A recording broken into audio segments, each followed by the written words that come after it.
ओम शान्ति। आज 2079 साल असार 30 गते बिहिबार तदनुसार 14/7/2022 को बाबाको मधुर महावाणी छ। आजको वाणीमा बाबाले सारमा बताउनु भएको छ, मिठे बच्चे सबै सङ्गत तोडेर म एक परमात्मासँग योग लगायो भने तिमी मेरो पुरीमा आउँछौ, अन्तमति सो गति हुन्छ। यसैले हामीले आफ्नो बुद्धि मन बुद्धिलाई अनेकसँग तोडेर अर्थात् अनेकको याद नगरिकन एक शिव बाबालाई नै हामीले याद गर्छौँ भने त हामी परमधाम अर्थात् बाबाको धाम शान्ति धाममा सहज रूपमा पुग्न सक्दछौँ। यसैले अन्तको घडीमा जस्तो स्मृतिमा हामी शरीर छोड्छौँ त्यही नै हामी पुग्छौँ। बाबाको यादमा हामी शरीर छोड्छौँ भने बाबाको धाममा हामी सहज रूपमा जान सक्छौँ भने, यदि अनेक देहधारीको यादमा शरीर छोड्छौँ भने फेरि त्यसै देहधारीका नै जन्म लिनुपर्ने हुन्छ। त्यसैले अन्तमति सो गति। बाबा भन्नुहुन्छ, बाबाले प्रश्न गर्नुभएको छ, जसले शान्त अवस्थामा जाने पुरुषार्थ गर्छन् उनलाई के राम्रो लाग्दैन? जो एकदम त्यही साइलेन्समा रहने पुरुषार्थ गर्छ भने उसलाई कुन कुरा राम्रो लाग्दैन? के होला त? त बाबा भन्नुहुन्छ, उनलाई घडीको आवाज पनि राम्रो लाग्दैन। एकदम चकमन्न सुनसानको अवस्थामा घडीको टिक टिक आवाज पनि एकदम नोइजी, एकदम चर्को आवाज जस्तो लाग्छ। त्यो आवाज पनि राम्रो लाग्दैन, किनकि स्वदेशमा कुनै पनि आवाज छैन। हामी आत्माको स्वदेश शान्ति धाम परमधाममा कुनै प्रकारको आवाज रहेको हुँदैन। यसैले जब ब्रह्मा बाबाको कर्मातीत अवस्था अर्थात् सम्पन्नताको अवस्था नजिक आइपुगेको थियो त त्यति बेला बाबा यति साइलेन्समा, डिप साइलेन्समा जाने गर्नुहुन्थ्यो र त्यस बेलामा घडीको टिक टिक आवाज पनि बाबालाई राम्रो लाग्दैन थियो। त्यसैले तिमीले वाणीदेखि टाढा जाने पुरुषार्थ गर्छौ। यसैले आवाजभन्दा पर रहने हामी पुरुषार्थ गर्छौँ। तिमी अशरीरी भएर आफ्नो स्वधर्ममा टिक्नु छ। यस देहबाट अलग ज्योति स्वरूप आत्मा अशरीरी भएर हामी आफ्नो शान्त स्वरूप स्वधर्ममा टिक्ने अभ्यास गर्नु छ। बाबाको देशलाई बाबा सहित याद गर्नु छ। बाबाको देश, बाबाको धाम सो हामी बच्चाहरूको पनि देश, हाम्रो पनि घर अथवा धाम हो। यसैले परमधाममा बाबालाई याद गर्ने, बाबाको यादको साथै त्यस धाम अथवा त्यस स्थानको पनि याद गर्ने। त यो अभ्यास हामीले निरन्तर गर्छौँ भने त अन्तमति सोगति हुन पुग्दछ। आजको गीत छ, भक्तों की फरियाद सुनो। ओम शान्ति। भगवान वाच, यो हो योग आश्रम। तिमी यहाँ बसेका छौ योगको कमाई गर्न। हामी योग लगाउँछौँ कमाई गर्नको लागि, जन्म जन्मान्तरको अविनाशी कमाई गर्न र साथै पहिलाको ऋण चुक्तो गर्न, अर्थात् जो विकर्महरू छन् त्यसलाई विनाश गर्नको लागि। वहाँ परमात्माले तिमी आत्माहरूसँग यी अङ्गहरूद्वारा कुरा गरिरहनु भएको छ। तिमी आत्माहरू अहिले कसको यादमा बसेका छौ? आत्माले भन्छ, अहम आत्मा तत्त्वम्। हामी सबै आत्माहरू वहाँ परमपिता परमात्माको यादमा बसेका छौँ। यो योग कसले सिकायो? हामी आत्माहरू उस परमात्मा पिताको यादमा रहेका छौँ। त यस्तो किसिमको याद गर्नु पनि कसले सिकाए त? पहिला त हामीले जानेका थिएनौँ। त उनै परमात्मा शिव बाबाले नै हामीलाई योग लगाउन सिकाउनु भएको छ। कसरी मन बुद्धिलाई उस परमात्मामा एकाग्र गर्ने त्यो कुरा सिकाउनु भए अनुसार हामी योग गर्छौँ। किनकि पहिला त हामीले न बाबालाई चिनेका थियौँ, न त बाबा बस्ने धामलाई, न बाबाको गुण कर्तव्यलाई नै जानेका थियौँ। भगवान वाच, म सबै आत्माहरूको पिता हुँ अथवा फादर हुँ। परमात्मा नै हामी सबै आत्माको पिता हुनुहुन्छ। म यस शरीरद्वारा तिमीलाई योग सिकाउनको लागि टिचर बनेको छु। बाबा हामी बच्चाहरूलाई योग सिकाउनको लागि नै यस ब्रह्मतनमा आएर सिकाइराख्नु भएको छ, टिचर बनेर। यो त सहज सम्झाउनुहुन्छ, भन्नुहुन्छ जब जब अति धर्मग्लानि हुन्छ तब म आउँछु। भगवान हामीलाई सिकाउन पनि तब नै आउनुहुन्छ जब यस संसारमा धर्मको अति ग्लानि जब हुन पुग्दछ। यो उही कल्प पहिलेकै महावाक्य अति साधारण शरीरद्वारा दोहोरिरहेको छ। भन्नुहुन्छ कल्प पहिले पनि यही महावाक्य उच्चारण गरेको थिएँ, जसको गीता बनेको छ। जब धर्मग्लानि हुन्छ अथवा अनेक धर्म आउँछन् र देवता धर्मको एकदम नाम निशान गुम हुन्छ, अनि देवता धर्मकाले आफूलाई हिन्दू भन्न थाल्छन्। यही आदि सनातन देवी देवता धर्म जो सृष्टिको आदिदेखि चलिआएको हो, त यही धर्म फेरि कलियुगको अन्तमा गएर यसको नाम निशान मेटिन पुग्दछ। तब फेरि देवी देवता धर्मका आत्माहरूले आफूलाई देवी देवता धर्मको नभनेर हिन्दू धर्मका भनिदिन्छन्। देवताहरूलाई पुज्दछन् तर आफूलाई हिन्दू भन्छन्। मानव देवता धर्म हिन्दू धर्ममा रिप्लेस हुन्छ। यसलाई भनिन्छ धर्म ग्लानि। यसैले देवता धर्मलाई नै फेरि हिन्दू धर्म भन्न पुग्दछ। जस्तो कि यो धर्मको नाम रिप्लेस हुन गए जस्तै भयो। त्यसैले यो समयलाई नै भनिन्छ धर्मको ग्लानि। जब त्यो एक दैवी धर्मको नाम निशान गुम हुन्छ, त्यसको सट्टा अनेक धर्म मत पन्थ निस्कन्छन्। जब आदि सनातन देवी देवता धर्म प्राय लोप अवस्थामा रहन पुग्दछ, तब फेरि अनेक किसिमको मत पन्थ धर्म सम्प्रदाय आदि आदि हुन पुग्दछ। यो उही कल्प पहिलेकै गीता रिपिट भइरहेको छ। कल्प पहिला जुन भगवानले उच्चारण गर्नुभएको महावाक्य गीता ज्ञान छ, त्यो नै फेरि दोहोरिरहेको छ। यो भगवान वाच, अरू त कसैले भन्न सक्दैन। उहाँ नै आएर फेरि उही गीताको महावाक्य रिपिट गरिरहनु भएको छ। यो महावाक्य अरू कुनै शास्त्रहरूमा छैन। गीतामा छ भगवान वाच। अरू कुनै पनि शास्त्रमा भगवान वाच छैन, तर गीतामा भगवान वाच रहेको छ। भगवान स्वयं सम्झाउनुहुन्छ, भन्नुहुन्छ म अनेक धर्म हुन्छ, जब अनेक धर्म हुन्छन्, कलियुगको अन्त्य आइपुग्छ, तब कल्पको सङ्गम युगमा म आउँछु।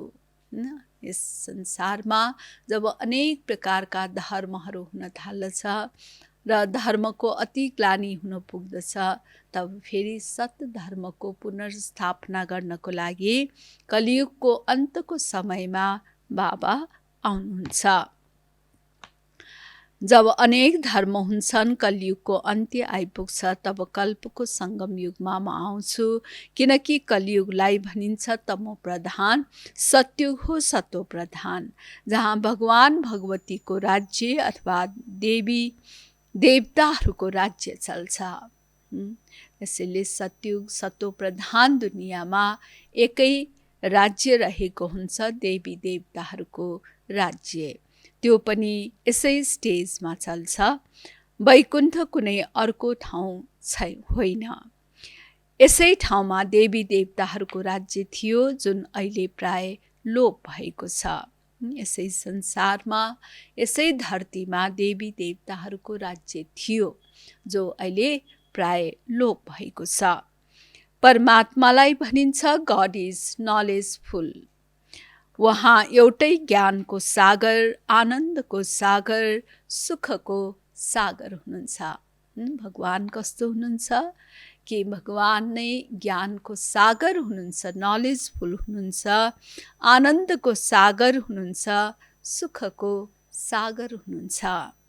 वहाँमा सिवाय अरू कसैमा गॉडली ज्ञान हुँदैन। त्यसैले एक परमात्मामा नै ईश्वरीय ज्ञान रहेको छ, अरू कसैमा पनि रहेको छैन। त्यसैले अरू कसैलाई ज्ञानी कसरी भन्न सकिन्छ? उहाँ भन्नुहुन्छ, यो ज्ञान दिनको लागि मलाई नै आउनुपर्छ। जबसम्म उहाँ स्वयं आएर ज्ञान दिनुहुन्न, तबसम्म कोही नलेजफुल बन्न सक्दैन। त्यस गॉडली ज्ञानलाई नै दर्शन भनिन्छ। यस ज्ञानलाई नै, ईश्वरीय ज्ञानलाई नै फिलोसफी अर्थात् दर्शन भनिन्छ, जसबाट आत्मालाई पवित्र बनाउनुहुन्छ। यस ईश्वरीय ज्ञानबाट नै हामी आत्माहरू पवित्र पावन बन्छौँ। अब प्रश्न उठ्छ, तिमी यहाँ के को लागि आउँछौ?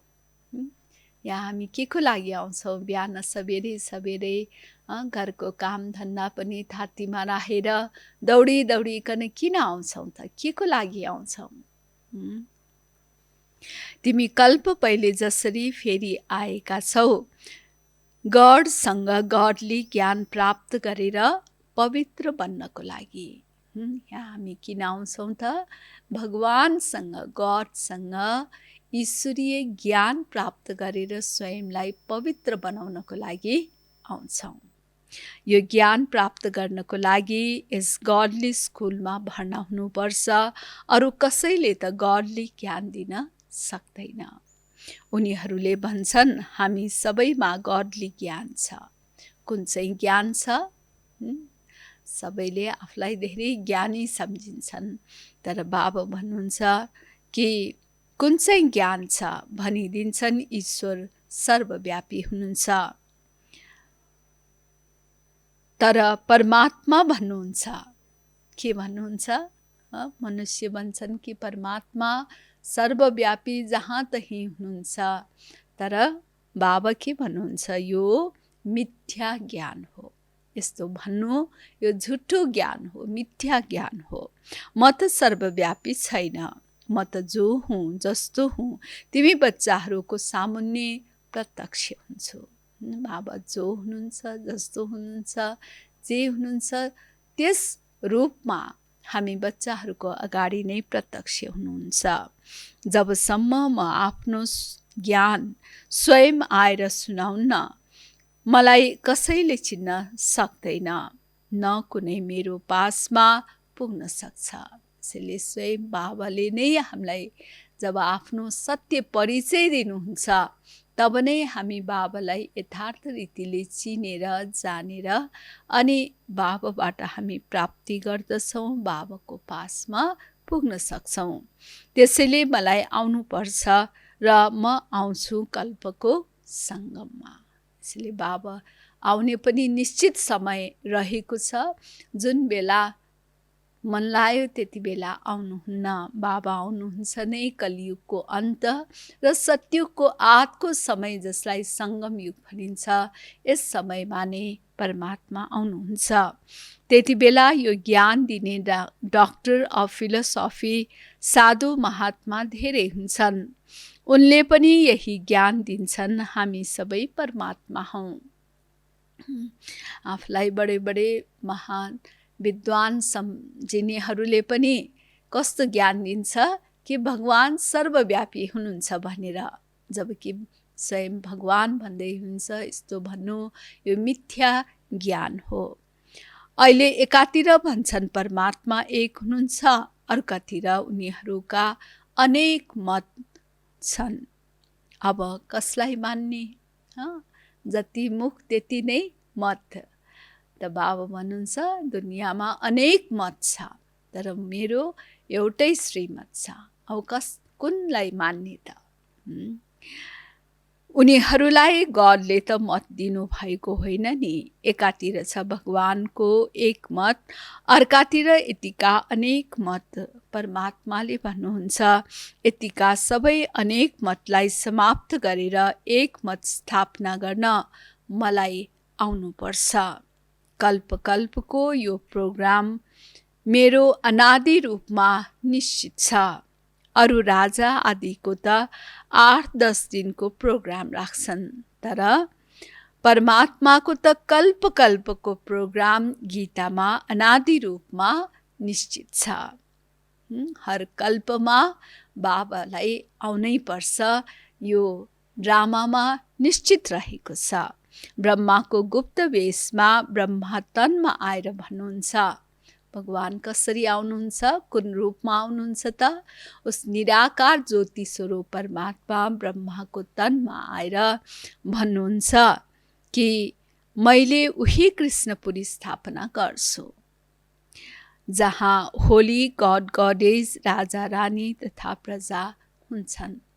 ब्रह्मा मुखद्वारा बाबा के भन्नुहुन्छ कि म उही कृष्णपुरी स्थापना गर्छु, जुन कृष्णपुरीमा देवी देवताहरू राजा रानी प्रजा सब हुन्छन्। त्यो स्थापना हुन्छ अनि फेरि कृष्णको रूपमा त्यहाँ जन्म लिन्छन्। यो त बिल्कुल स्पष्ट भनिरहेको छु प्यारा बच्चाहरू। अहिले उही गीताको अध्याय दोहोरिरहेको छ। बाबाले स्पष्ट रीतिले बताउनु भएको छ कि गीताको जुन समय छ, युग छ, अहिले यस समयमा चलिरहेको छ। गीता ज्ञान स्वयं परमात्माले दिइरहनु भएको छ। यसैले यो गीताको एपिसोड चल्दैछ। मृत्यु सामुन्य छ, त्यसैले सबैसँग तोडेर म एक परमात्मासँग योग लगायो भने अन्तमति सो गति हुन्छ। तिमी मेरो पुरीमा आउँछौ अन्तको घडीमा।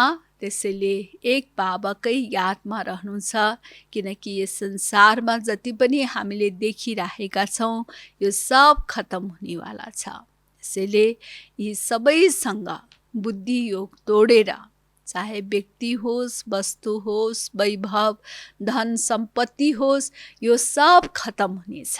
त्यसैले यो नाश हुने खतम हुने चिजमा हामीले आफ्नो माया मोह अर्थात् आफ्नो मन बुद्धिलाई अट्काउनु छैन, भट्काउनु छैन। त्यसैले यो सबबाट तोडेर एक बाबामा नै बुद्धि योग लगाउनु पर्छ, तब नै हाम्रो अन्तमति सोगति हुन जान्छ। तिमी मेरो पुरीमा आउँछौ हैन, तब नै हाम्रो जुन धाम छ अर्थात् हामीले बाबाको यादमा रहन्छौँ अथवा परमधामलाई याद गर्छौँ भने तब हामी सहज रूपमा त्यस धाममा पुग्न सक्छौँ। अब विनाश सामुन्य छ, त्यसैले मसँग योग लगाऊ र सबै सम्बन्धीहरूलाई बिर्स अथवा सबै दीपक निभाएर एक दीपक बाल। तब म तिमीलाई पापहरूबाट मुक्त गरेर आफ्नो पासमा बसाउँछु। हामीले बुद्धि योग एक बाबामा लगाउँछौँ भने हाम्रो सारा पापहरू बाबाले नाश गरिदिनुहुन्छ र पापबाट मुक्त गरेर आफ्नो साथमा राख्नुहुन्छ। यस तनद्वारा स्वयं परमात्मा बोलिरहनु भएको छ। कसरी सहजै सम्झाउनुहुन्छ, भन्नुहुन्छ ठिकै छ, घरमा गएर योग लगाऊ, फर्केर त सबै जानु छ। यस्तो त होइन केवल वृद्ध मात्र जान्छन्, बच्चाहरू बस्नेछन्, केवल वृद्धहरू मात्रै जाने अनि जवान बच्चाहरू मात्रै रहने, यस्तो हुन सक्दैन। त्यसैले सानो भर्खर जन्मेको बच्चाको पनि वानप्रस्थ अवस्था यस समयमा रहेको छ। देख्यौ जापानमा बम छोड्दा साना ठुला जनावर पन्छी सबै मरे, या केवल वृद्ध मात्र मरे? सबै खतम भए। त्यो त सानो रिहर्सल थियो। अहिले त धेरै विकास भइरहेको छ, देखिरहेका छौ नि। बम तयार छन्, इतिहास रिपिट अवश्य हुन्छ। तिमीले म परमात्मालाई याद गर, दोस्रो न कोही। जस्तै मीरालाई एक गिरधर नै याद थियो, अरू सबै लोकलाज कुलको मर्यादा छोडिदिन्। त्यसै गरी तिमीले म परमात्मालाई याद गर, अरू जो मामा काकाको याद आउँछ उनलाई सन्यास गर। यो सबै कलियुगको बन्धन हो, देहको बन्धन। देहको जति पनि सम्बन्धीहरू छन्, बाबा भन्नुहुन्छ यो कलियुगको बन्धन हो। तिमीले मसँग योग लगाउनाले नै मसँग मिल्न सक्छौ। जब आफूलाई बच्चा सम्झिन्छौ, बाबासँग योग लगाउँछौ, तब त्यो खुसी आउँछ। जब हामी बाबाको बच्चा आफूलाई सम्झिन्छौँ त बाबाकै याद रहन्छ, त फेरि खुसी आउँछ। तर उल्टो योग लगायो भने त्यो खुसी आउँदैन। बाबाको यादको बदला अनेक व्यक्ति वस्तु वैभवको याद रहन जान्छ भने फेरि त्यो खुसी रहँदैन। किनकि विनाशी चिजको यादमा सदा भय, डर, त्रास हुन्छ कि मबाट नछुटोस्, मबाट नछिनियोस्। त यस किसिमले फेरि त्यो खुसी रहँदैन। यहाँ धेरै आएर भन्छन् हाम्रो मन वश हुँदैन, त्यो आनन्द आउँदैन। आनन्दको सागर परमात्मा हुनुहुन्छ, उहाँसँग योग लगाउँदैनौँ भने आनन्द कसरी आउँछ? पास्ट कर्म अनुसार सबैलाई आफ्नो बुद्धि मिलेको छ। जस्तो जस्तो कर्म गरेको छ त्यही अनुसार नै बुद्धि आउने गर्दछ। यसमा परमात्माले के गर्ने? परमात्माले त सबैलाई एकैचोटि पढाउनुहुन्छ। कुनै त यहाँ नै पढेर फेरि पढाउन थाल्छन्, कुनै त पहिलो पाठमा नै अल्मलिएका हुन्छन्। यो पनि बुद्धिको चमत्कार हो। क्लासमा पनि कुनै पहिलो नम्बर आउँछन्, कुनै फेल हुन्छन्। किन? टिचरले त एकै जस्तो सबैलाई पढाउनु भएको हुन्छ। फेरि पनि कोही विद्यार्थी फर्स्ट नम्बरमा पास हुन्छन् भनेदेखि कोही विद्यार्थी फेरि फेल हुन्छन्। त्यसैले बाबा भन्नुहुन्छ कि यो किन हुन्छ त? किनकि बुद्धिमा सारा आधारित छ। यो प्राप्ति सबै हरेकको बुद्धिमा नै निर्भर रहन्छ। यसमा परमात्माले के गर्ने? सबैको बुद्धि तीक्ष्ण गरिदिने हो भने सबै पहिलो नम्बर आउँछन्। कसैलाई गर्ने कसैलाई नगर्ने यो पनि भगवानले गर्नुहुन्न, गरेपछि सबलाई नै गर्नुहुन्छ। त्यसैले बाबा भन्नुहुन्छ कि यदि सबैको बुद्धि तीक्ष्ण बनाइदिनुहुन्छ भने फेरि सब फर्स्ट नम्बरमा आउँछन्। तर यो लह छैन, नम्बरवार त अवश्य पनि भएको हुन्छ। जब कसैमा गृहचारी हुन्छ भने जति नै दबाई गर उसलाई असर हुँदैन। गृहचारी बसेको छ भने जतिसुकै महँगो, जतिसुकै राम्रो औषधि दिए तापनि त्यो औषधि जिउमा लाग्दैन। तर जब निको हुने समय आउँछ भने माटोले पनि बिमारी ठिक हुन्छ। त्यसैले जब समय आउँछ अनि यो पोइन्ट पनि कसैको बुद्धिलाई टच हुन्छ। अहिले कतिले सुन्दैनन्, पछि गएर सुन्न थाल्नेछन्। यसमा हामी राजी हुनुपर्छ। परमात्माको आउने जाने ज्ञान सुनाउने गति नै न्यारा छ। भगवानको गतमत न्यारा भनिन्छ। भगवानको कर्तव्य पनि निराला छ, अरूभन्दा भिन्न रहेको छ। फेरि यो छ दोस्रो मुरली। ओम शान्ति। घडीको पनि आवाज नहोस्, किनकि अहिले हाम्रो वानप्रस्थ अर्थात् वाणीदेखि टाढा जाने अवस्था हो। हामी वाणीदेखि टाढा जान्छौँ निराकारी विश्व जहाँ आत्माहरू हुन्छन्। त्यहाँ वाणी छैन, परम शान्ति छ। कुनै आवाज छैन, कुनै केहीको पनि आवाज छैन। त्यस्तो एकदम निस्तब्ध शान्ति नै शान्ति भएको स्थान परमधाम हो, जहाँ निराकारी विश्वको आत्माहरू रहन्छन्। त्यहाँ वाणी छैन, परम शान्ति छ। त्यसैले यस शान्तिको अवस्थामा पुग्ने पुरुषार्थ गर्छौँ। त्यसैले आवाज राम्रो लाग्दैन। त्यो शान्तिको देशमा जाने भएको हुनाले हामीलाई आवाज पनि राम्रो लाग्दैन। त्यस स्वदेशमा आवाज हुँदैन। त्यसैले वानप्रस्थ अर्थात् वाणीदेखि टाढा जानको लागि हामीले पुरुषार्थ गर्छौँ। वानप्रस्थको अर्थ नै हो निर्वाण देशमा जानु, जहाँ तिमी हामीसँग सारा दुनियाँका आत्माहरूले निवास गर्छन्। यो साकारी विश्व त हो पार्ट खेल्नको लागि स्टेज, बाँकी बिना पार्ट त्यहाँ स्विट साइलेन्स होममा गएर निवास गर्छन्। यो साकार खेल चल्छ आकाश तत्त्वमा र हामी अहम आत्माहरूको देश हो, महतत्त्व जुन धेरै टाढाको देश हो, जो त्यस शान्ति देशमा योग लगाएर बस्छन्। उनलाई घडीको आवाज पनि राम्रो लाग्दैन। यसलाई भनिन्छ आफ्नो असली स्वधर्ममा टिक्नु अथवा अशरीरी भएर रहनु। त्यसैले बाबा भन्नुहुन्छ कि यसलाई भनिन्छ अशरीरी स्वधर्ममा टिक्नु। एकदम शान्त अवस्थामा, पवित्र अवस्थामा रहनु, अशरीरी भएर रहनु। यो नाम रूप देश सब भुलेको अवस्था अथवा अशरीरी भएर रहनु अर्थात् आफ्नो बाबाको देशलाई बाबा सहित याद गर्नु, किनकि आफ्नो बाबा हुनुहुन्छ त्यस दूर देशको निवासी।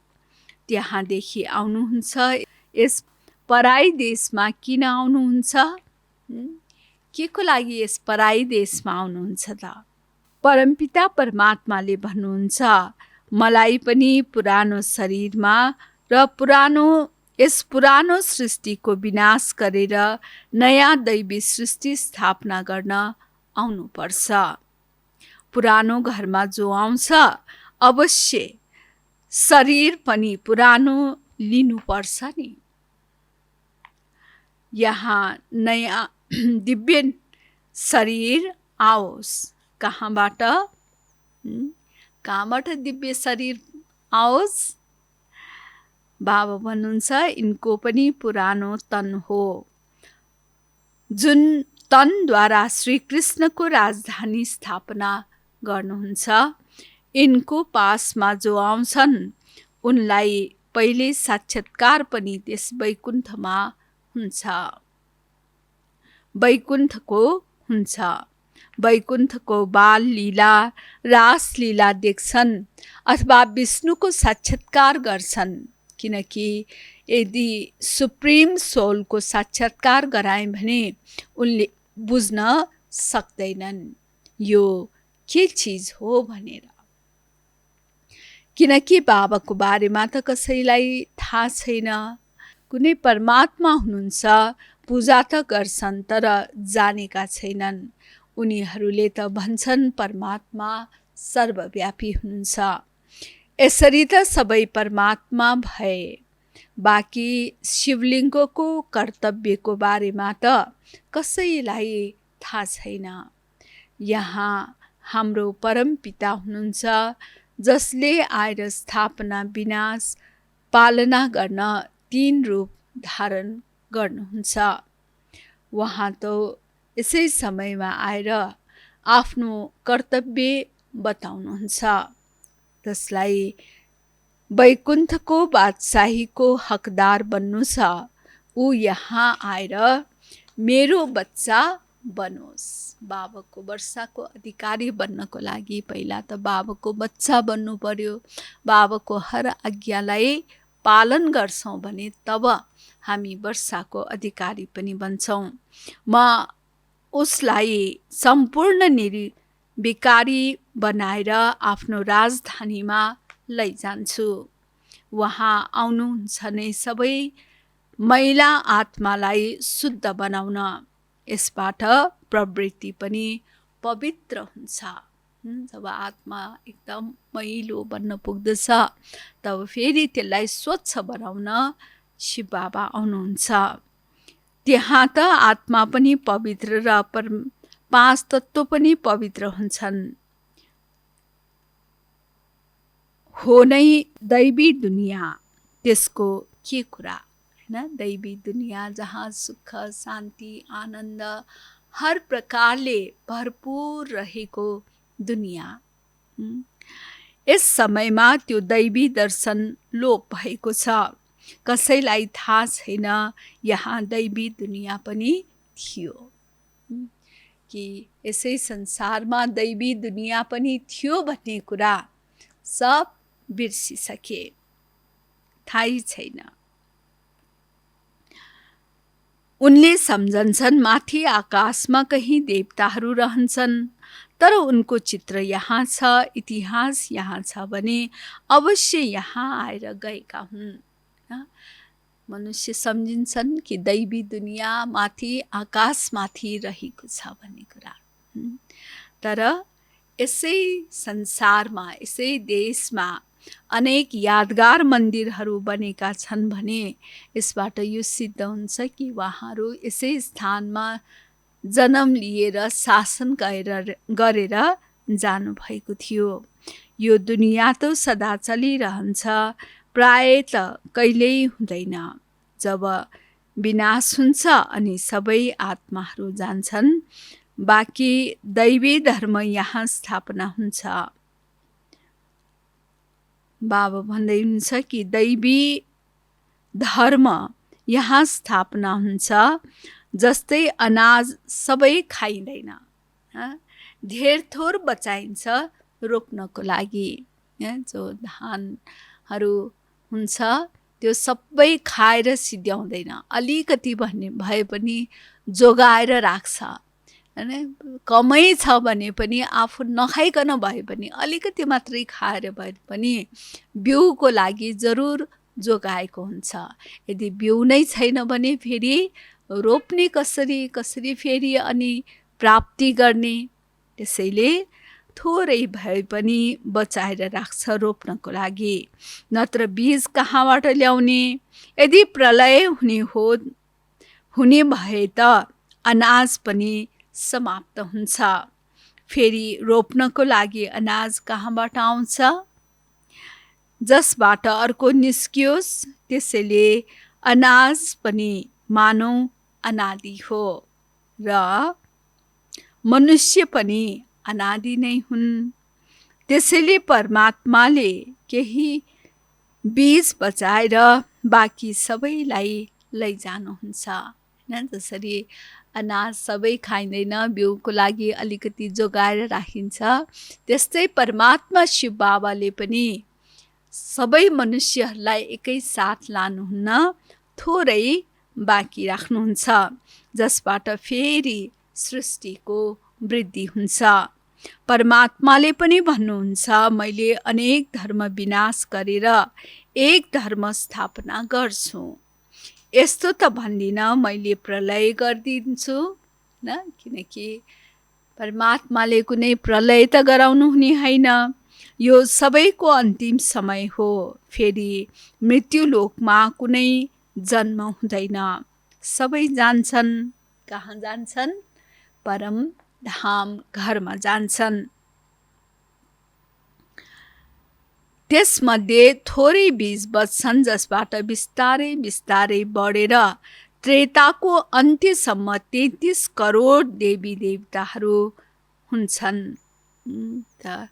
त्यही सत्युगी दुनियाँमा जो थोरै आत्माहरू थिए, उनीहरू वृद्धि हुँदै हुँदै हुँदै जान्छ र अनेक देवी देवताको रूपमा जन्म प्राप्त गर्दै यसरी जन्म मरणमा आउँदा आउँदा 33 करोड देवी देवताहरू हुन्छन्। र फेरि उहाँहरू जन्म मरणमा त आइ नै रहन्छ। अनि उहाँहरूको कला जुन छ त्यो कम हुँदै जान्छ र अनि अरू धर्मको व्यक्तिहरू पनि नम्बरवार यस सृष्टिमा आउन थाल्छन्। उनीहरूमा पनि यसरी नै बिस्तारै बिस्तारै वृद्धि हुन्छ। यो ड्रामाको रहस्य पनि तिमीलाई सर्वशक्तिमान बाबाले नै आएर बताउनुहुन्छ। त्यसैले यसलाई भनिन्छ ईश्वरीय ज्ञान। अरू ज्ञानबाट पनि यो ज्ञान अरू कसैबाट पनि यो ज्ञान तिमीलाई मिल्दैन। यो ज्ञान सागरद्वारा दिनुभएको यो ज्ञान अरू कसैमा पनि रहेको छैन। त्यसैले कोही पनि मनुष्यले यस किसिमको ज्ञान दिन सक्दैनन्। जति नै घुम, कसैलाई पनि यस ज्ञानको बारेमा थाहा नै छैन। त्यो त यसै समयमा नै तिमीलाई यहाँ मिल्न सक्छ। यहाँ परमात्माले आफ्नो दैवी वंशावली बनाइरहनु भएको छ।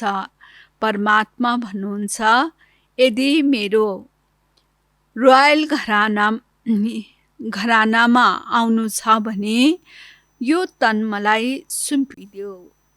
बाबा के भन्नुहुन्छ? यदि रोयल घराना, श्रेष्ठ घरानामा आउनु छ भने के गर्ने?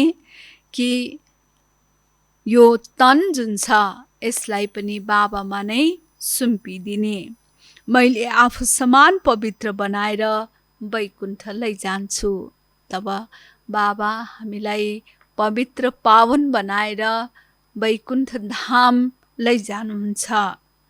यो त जान्दछौ, बाबा अहिले आउनु भएको छ। फेरि कल्पपछि आउनुहुन्छ। घरिघरि त आउनुहुन्न, होइन? घरिघरि सृष्टिमा आउनुहुन्न। बाबा त कल्पको एक पटक नै आउनुहुन्छ। जब आउनुहुन्छ तब नै फेरि बाबाले पवित्र बनाएर त्यो पवित्र संसार, स्वर्णिम संसार, दैवी संसार वैकुण्ठमा लैजानुहुन्छ। यो त जान्दछौ, बाबा अहिले आउनु भएको छ। फेरि कल्पपछि आउनुहुन्छ। घरिघरि त आउनुहुन्न। भन्नुहुन्छ, प्यारा बच्चाहरू, म आएको छु तिमीलाई स्वच्छ होली बनाउनको लागि। एकदम स्वच्छ पवित्र पावन मनसा वाचा कर्मणा सम्बन्ध सम्पर्क आदि कसैमा पनि कुनै किसिमको विकारको अंश मात्र पनि नभएको अवस्था। त्यसैले बाबा यसरी भन्नुहुन्छ कि प्यारा बच्चाहरू, म आएको छु तिमीलाई स्वच्छ होली बनाउनको लागि। निर्विकारीलाई होली नै भनिन्छ। निर्विकारी दुनियाँ जुन छ त्यसलाई के भनिन्छ? कि होली भनिन्छ। बाँकी यो जुन बिडी रक्सी आदि पिइरहन्छन् उनलाई होली भन्न सकिँदैन। तिमीलाई त बाबा गुरु बनेर पढाउनुहुन्छ पनि। अनि बाबा बनेर सम्हाल पनि गर्नुहुन्छ। बालकको रूपमा पाल्न पनि दिनुहुन्छ भने अर्कोतिर फेरि बाबाले सब सम्हाल्नुहुन्छ। तिमीलाई उहाँबाट डबल आशीर्वाद मिल्छ गुरुको र पिताको पनि दुवैको वर्षा तिमीले लिइरहेका छौ। उहाँ सर्वशक्तिमान बाबाले यस तनुद्वारा तिम्रो स्थूल सूक्ष्म पालना गरिरहनुहुन्छ। भन्छन् मलाई सुम्पिदेऊ, ज्ञान अमृतका पवित्र बनाएर लैजानुहोस्। यसलाई भनिन्छ जीवन छँदै मर्नु। तर बाबा भन्दै हुन्छ कि ज्ञान अमृतद्वारा पवित्र बनाएर लैजानुहुन्छ। यसलाई भनिन्छ जीवन छँदै मर्नु। छन त यसै शरीरमा छौँ, यसै शरीरमा रहेर हामीले ज्ञान प्राप्त गर्दछौँ। तर मन बुद्धि हामी यस शरीरमा अट्काउँदैनौँ, भट्काउँदैनौँ र अनेक यो संसारको देहधारीमा पनि बुद्धि लगाउँदैनौँ। तब यसलाई भनिन्छ जीवन मुक्ति अथवा जीवनमा छँदै पहिलाको जीवनबाट मर्नु। यो त धेरै मिठो मृत्यु हो जसबाट आफ्नो असली बाबाको गोदीमा आउँछौ। यसरी जिते जी मर्नाले नै हामी असली बाबाको गोदीमा आउँछौँ, होइन? यसैले बाबाको गोदमा हामी आत्मा आउँछौँ। कति राम्ररी सम्झाएर फेरि पनि भन्नुहुन्छ न, अनेक विस्तार रूपमा बाबा सम्झाउनुहुन्छ। यसरी सम्झाएर फेरि पनि भन्नुहुन्छ कि भन्नुहुन्छ मन मना भव मध्याजी भव। मलाई याद गर, म एकलाई याद गर, वर्षालाई याद गर, स्वर्णिम संसार सत्युगी दुनियाँलाई याद गर जहाँ हामी जाँदैछौँ। अच्छा, मीठे मीठे सिकिला धे बच्चाहरू प्रति माता पिता बाप दादाको याद प्यार एवं गुड मर्निङ। रुहानी बाबाको रुहानी बच्चाहरूलाई नमस्ते। रुहानी बच्चाहरूको रुहानी बाप दादालाई याद प्यार गुड मर्निङ एवं नमस्ते बाबा, नमस्ते। धारणाको लागि मुख्य सार 1 नम्बर छ, आफ्नो असली स्वधर्ममा टिकेर अशरीरी बनेर बाबाको देशलाई बाबा सहित याद गर्नु छ, साइलेन्समा रहनु छ, साइलेन्समा रहनु छ। आफ्नो असली स्वधर्ममा टिकेर भन्नाले शान्ति, पवित्रता, प्रेम जुन छ, यो आफ्नो असली धर्म जुन छ यसमा टिकेर हामीले अशरीरी बनेर बाबाको देशलाई बाबा सहित याद गर्ने, अर्थात् परमधाममा शिव बाबालाई याद गर्ने। त्यसरी साइलेन्समा रहने अभ्यास गर्ने। कारोबार गर्दा गर्दै पनि 20मा 1-2 मिनट भयो भने बाबाको यादमा रहने। दोस्रो छ, रोयल घरानामा आउनको लागि आफ्नो सबै थोक बाबालाई सुम्पिएर पवित्र बन्नु छ। जो बाबाले हामीलाई दिनुभएको छ धन, त्यो सब चिज के गर्ने? बाबालाई नै अर्पण गर्ने। अर्थात् हामीलाई बाबाले जो तन मन धन आदि दिनुभएको छ बाबालाई नै अर्पण गरेर सुम्पिएर पवित्र बन्ने। तब हामी आउँछौँ रोयल घरानामा। वरदान, बाबाद्वारा प्राप्त सर्व खजानाहरूलाई कार्यमा लगाएर बढाउने ज्ञानी योगी आत्मा भव। बाबाबाट प्राप्त भएको सबै प्रकारको खजानाहरू जो ज्ञान गुण शक्ति आदि जुन छन् यसलाई कार्यमा लगाउने आवश्यकताको समयमा यसलाई व्यवहारमा कार्यमा लगाउने र यसरी लगाउनाले नै हामी ज्ञान योगको धेरै कमाइ गर्न सक्दछौँ। त यस प्रकारले कार्यमा लगाएर बढाउने ज्ञानी योगी आत्मा भव। बाप दादाले बच्चाहरूलाई सर्व खजानाहरूले सम्पन्न बनाउनु भएको छ।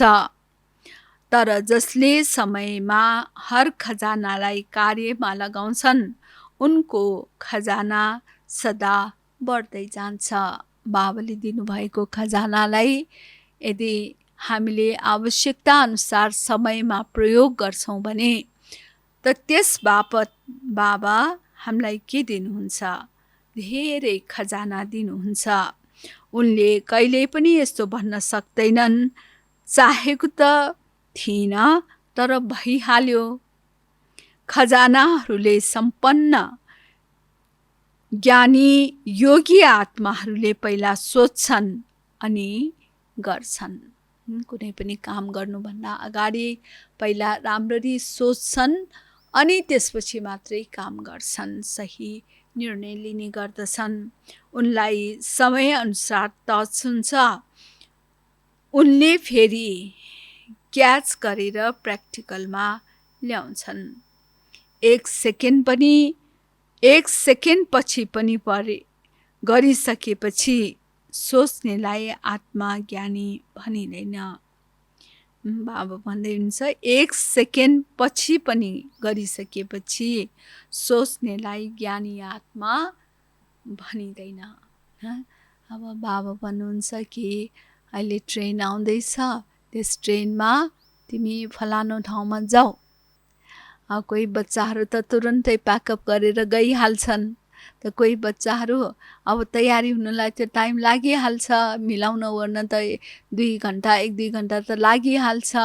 अब 1-2 घन्टा पछि जाउँला भन्छ भने त बाबा भन्नुहुन्छ फेल।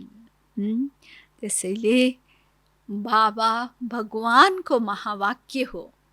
यसमा दृढ निश्चय छ भने भगवानको महावाक्यलाई कहिल्यै पनि तालमटोल गर्न सक्दैन। स्लोगन: स्वभाव विचारहरूमा अन्तर भए तापनि स्नेहमा अन्तर हुनु हुँदैन। हरेक आत्माहरूको जुन छ स्वभाव अलग अलग रहेको हुन्छ, उनीहरूको विचार पनि अलग अलग रहेको हुन्छ, तापनि आफ्नो स्नेह प्यारमा त्यसमा अन्तर आउनु हुँदैन।